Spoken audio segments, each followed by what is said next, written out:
Hi, it's Fies Taro. Hello, Scorpio placement. So this is your end of the month love reading. Okay, syempre, before tayo mag-start, kung hindi ka pa nakakapag-subscribe, please do subscribe and hit the notification bell para lagi po tayo maging updated sa mga mangyayari pa lang. Okay, and syempre, kung may tanong po pagdating sa ating private reading, just message me sa akin pong FB page for more info. Ganun din po pagdating kay Perception of Light. Okay?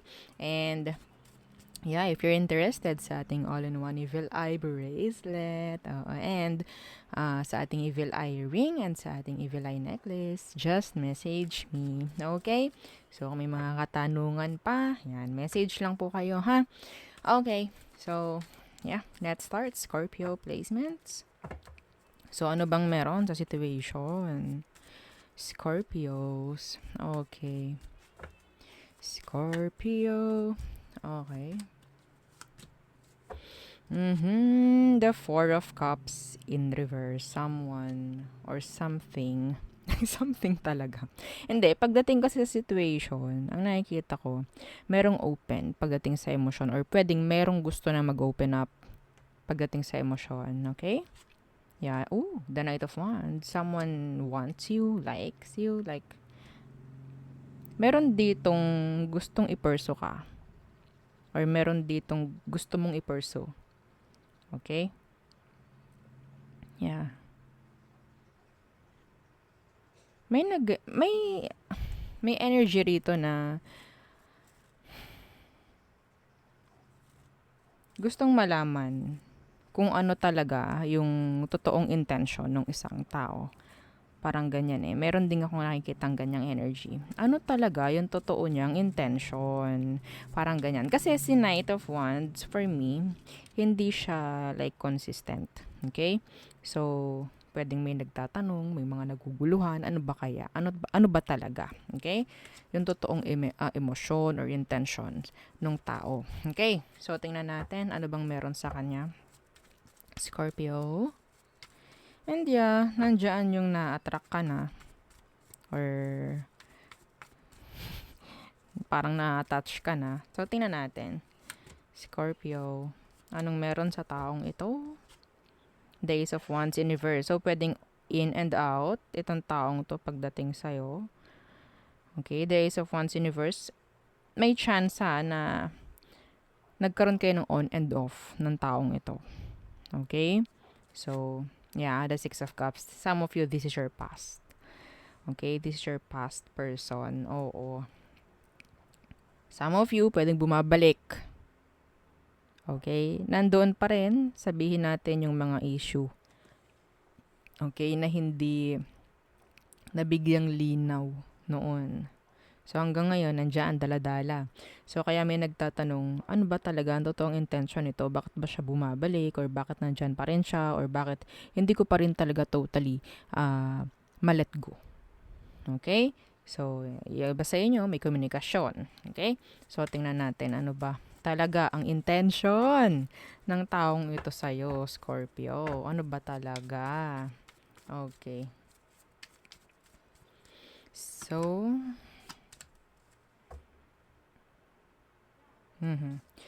intention, the Chariot. Some of you, pwedeng Cancer yan. Itong taong ito, the Chariot and the Five of Wands. Some of you, kahit itong taong to is naguguluhan pagdating sa emosyon or intention niya sa'yo. Okay?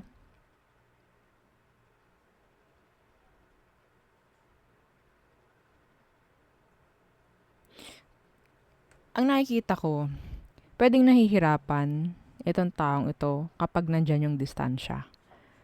Yes, kapag nandyan yung distansya, nahihirapan siya. So, a lot of drama. Okay, a lot. Yeah, the world universe, so merong unfinished business sa inyo.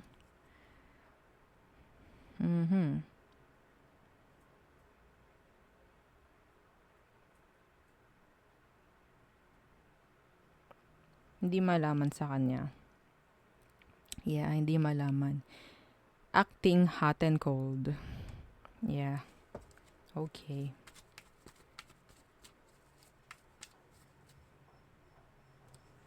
some of you, their intention is alisin yung drama. Mawala yung drama, alisin yung drama. Okay? The problems, the issue, may gustong baguhin pagdating sa situation. Yun ang nakikita ko. Okay?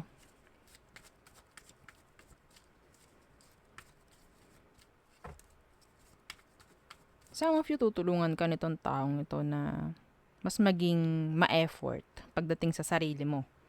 Okay? Pagdating sa sarili mo. Yeah. I don't know, bakit sa sarili mo? Okay, tingnan natin ano ba ang next action niya towards you. Yeah, the Hierophant. This is commitment. Okay, so I guess, pipiliin ng taong yan na nandyan siya, malapit sa'yo. The connection. Okay? Tingnan natin, why the Hierophant? Yeah, the Fool. Yeah. So, I think this is like, okay, kailangan na, okay, babalik ako sa'yo. Kung hindi man ito, or yeah, kung hindi man niya ipinapakita yung totoong intention niya sa'yo, pwedeng ang mali is nasa side mo na. Okay? I'm seeing this person throwing you green flags. I'm sorry. I'm so sorry, pero yung iba sa inyo, okay, ang tingin mo sa taong ito is kung ano yung kung ano yung nasa kanya noon. Yun ang nakikita ko. Okay? So, pwedeng may mga green flags na ipinapakita itong taong ito. So, nagiging red flag pagdating sa'yo. Why? Because of the unfinished business na meron kayo sa past. Okay? I'm not blaming you. I'm not. Pero, kailangan mong effortan yung sarili mo na mag-move on or mag-heal. Okay? Mag-heal. So, they want they want to take risk. Okay? Gusto nila ng parang panibago muli. Panibago ulit. Hindi natin masasabing bago kung hindi kayo healed. Okay? Kasi kung hindi kayo healed, nandyan pa rin yung trust issue mo, nandyan pa rin lahat ng issue, nandyan pa rin lahat. Okay? The past trauma. So, yun. So, again, I guess their intention is to change, no? Kung ano yung mga kailangang baguhin sa situation. Okay?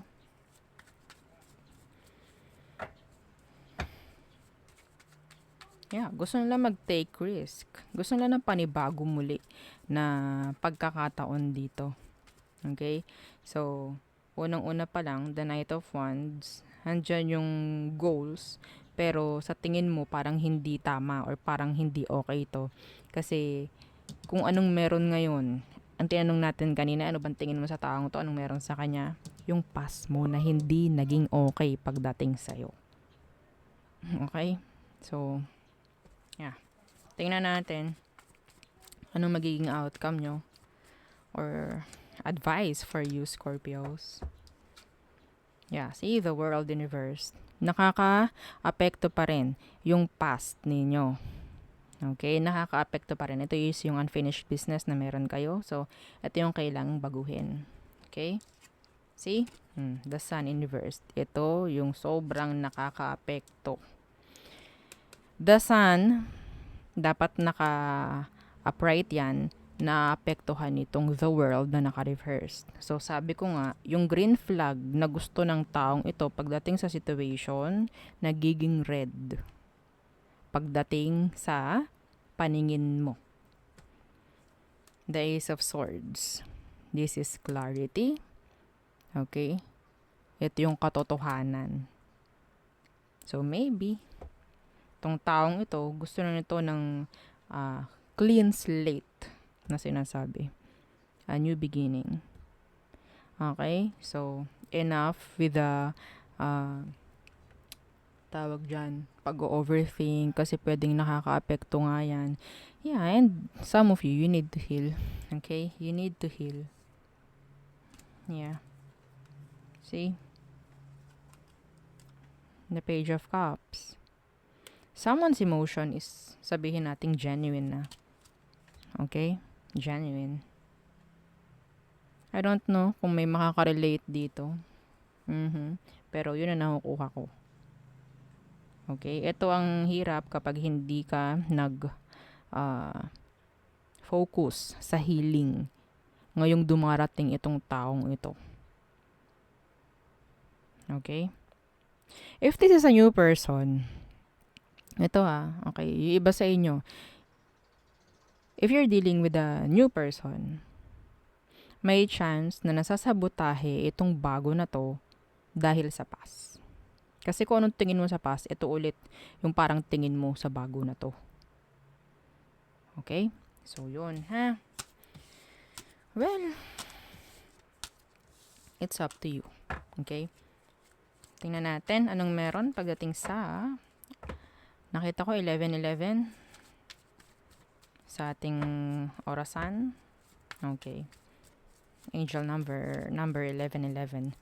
Tingnan natin. All signs Aries through Pisces for you, Scorpio. Aries, they want another chance. Okay. Taurus, they're confused. Okay.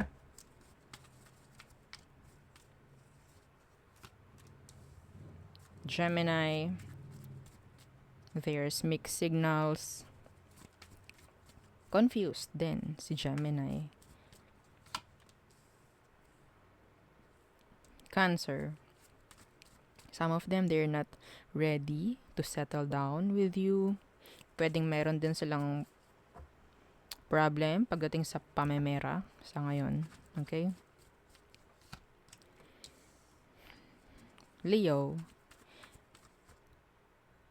big attraction. There's a lot of improvement or progress na pwedeng gawin.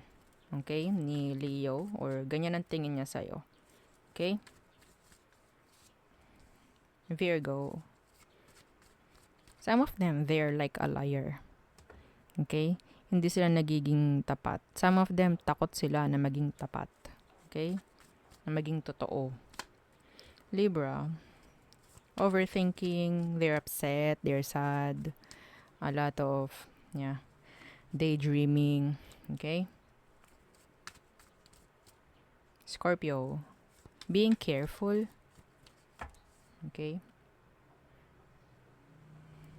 Some of them may takot pagdating sa commitments. Sagittarius. Okay, so an ending with the Sagittarius. Some of you, this is healing. Okay?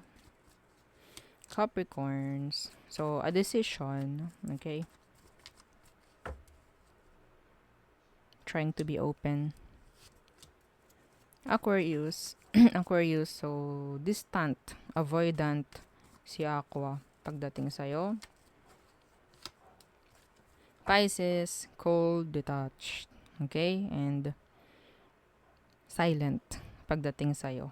Okay? So, yun ang aking nakikita for you, Scorpio placements. Again, don't forget to like, share, and subscribe, and follow our FB page. Thank you. Bye.